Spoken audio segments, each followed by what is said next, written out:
आदरणीय मेरे प्रिय दोस्तों और भक्तों, आपके समक्ष श्री झाली रानी जी का वृतांत जो श्री भक्तमाल से लिया गया है लेकर हाजिर हुआ हूँ।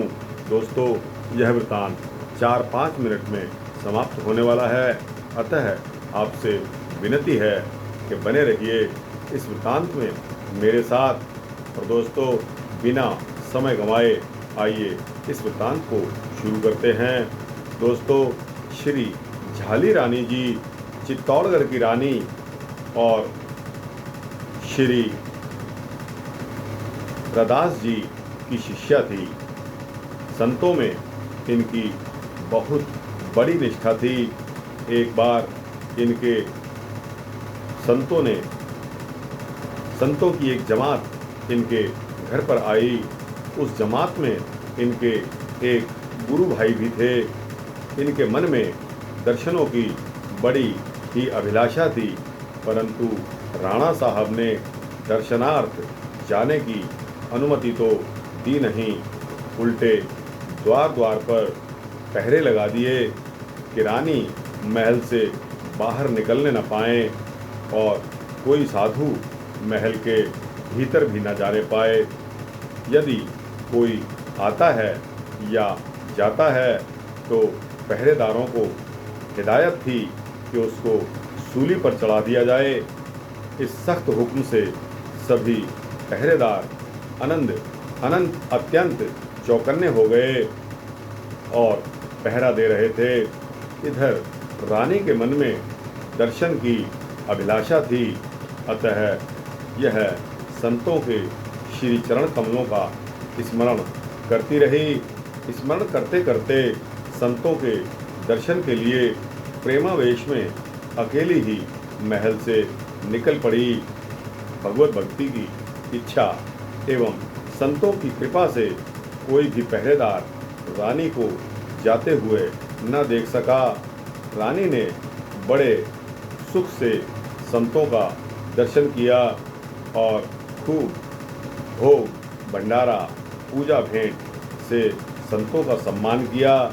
उधर राजा को पता चला कि रानी तो महल से निकलकर संतों की जमात में चली गई है, तो उन्हें पहरेदारों पर बहुत क्रोध आया। दोस्तों, उन्होंने आकर उनको बहुत डांट लगाई और बोले कि अच्छा, जो हो गया सो हो गया, अब आप सावधान रहना, खबरदार रहना, ताकि रानी महल में घुसने ना पाए।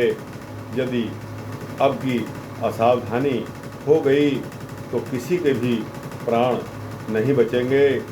राणा साहब पहरेदारों को सावधान करके स्वयं भी बड़ी सतर्कतापूर्वक देखभाल में लग गए, परंतु रानी तो जैसे गई थी वैसे ही पुनः महल में भी आ गई और रानी जी को कोई भी देख न सका। जब राणा साहब को रानी के महल में पहुंचने का समाचार मिला तो उनकी आंखें खुल गई कि यह तो प्रत्यक्ष भक्ति का चमत्कार है। फिर तो रानी के साथ राणा साहब भी भगवत भक्त सेवा में जुट गए। दोस्तों, अगर आपका पार्टनर सही होता है, सही विधि विधान और भगवत भक्ति वाला होता है, तो आपके घर में बरकत पड़ती है, आपके संस्कारों में सुधार होता है, आपका भगवत भक्ति में मन लगते लगते आपका प्रभु से लगाव हो जाता है। यह क्या कम बात है। दोस्तों, माहौल का बहुत फर्क पड़ता है, बहुत ही असर पड़ता है। जैसे कहावत है ना, खरबूजे को देखकर खरबूजा रंग बदलता है। तो दोस्तों, अगर सत्कर्मों वाला इंसान आपके संपर्क में आता है तो आप अपने को धन्य मानिए। और दोस्तों, दुष्कर्म वालों के साथ अगर आप साथ दोगे, उनकी संगति करोगे, उनके साथ उठोगे बैठोगे, समय बिताओगे, तो दोस्तों आप सत्कर्म के मार्ग से दूर होते चले जाओगे। ऐसा इस वृत्तांत में बताया गया है।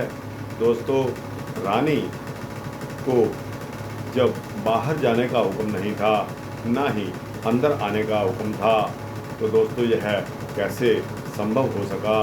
कितने पहरेदार जो चौकीदारी कर रहे हैं, पहरा दे रहे हैं, फिर राजा ने उनके प्राण लेने तक की जब धमकी दे डाली, तो दोस्तों आप खुद समझिए कि क्या पहरेदारों ने अपनी तरफ से कोई असावधानी की होगी। लेकिन यह तो ऊपर वाले की भक्ति और शक्ति की कृपा है, जिसके आगे किसी की नहीं चलती। तो दोस्तों यह सूक्ष्म वृत्तांत यहाँ श्री झाली रानी का आपके समक्ष समाप्त होता है। दोस्तों यह वृत्तांत अच्छा लगा हो तो इसको लाइक और शेयर करते हुए अपने दोस्तों, भक्तों, जिज्ञासुओं को अवश्य भेजना। और दोस्तों इस चैनल को सब्सक्राइब करेंगे तो आपको इसी तरह के भक्ति वृत्तांत मिलते रहेंगे। जय श्री राधे, जय श्री कृष्ण। अपने अपने गुरु महाराज की जय।